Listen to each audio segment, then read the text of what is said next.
कधीतरी आपल्या पोरांना तो इतिहास शिकवा महाराज, ही काळाची गरज आहे. कधीतरी भगतसिंगाचा इतिहास शिकवा. अरे कधीतरी आमच्या बहिणीला राणी लक्ष्मीबाई अहिल्यादेवी होळकर, मा जिजाऊ साहेब यांचा इतिहास शिकवा. आज आमच्या पोरींचा आयडॉल कोण माहिती का? कटरीना कैफ. अजून बरेचसे नाव आहे फिरवण्याचे मला आठवत नाही, परंतु आमच्या बहिणींची जर आवड कोण असेल तर राणी लक्ष्मीबाई पाहिजे, अहिल्यादेवी होळकर पाहिजे. आमच्या पोरांचा आयडॉल आहे आज शाहरुख खान, सलमान खान. परंतु पोरांनो, कधीतरी आपल्या पोरांना भगतसिंगाचा इतिहास शिकवा. अरे वयाच्या 23व्या वर्षी भगतसिंग फासावरती गेले.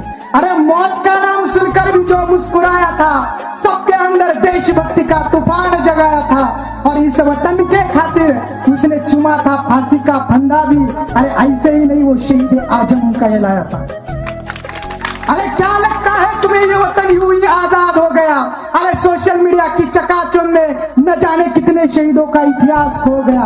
खैर शुक्र मनाओ, हम आजाद होकर सुकून से तो है, पर हम चैन से सो सके इसलिए किसी माँ का बेटा हमेशा के लिए सो गए. कधीतरी आपल्या पोरांना भगतसिंग शिकवा. कारण का असतं, कधीतरी आपल्या मुलींना राणी लक्ष्मीबाईचं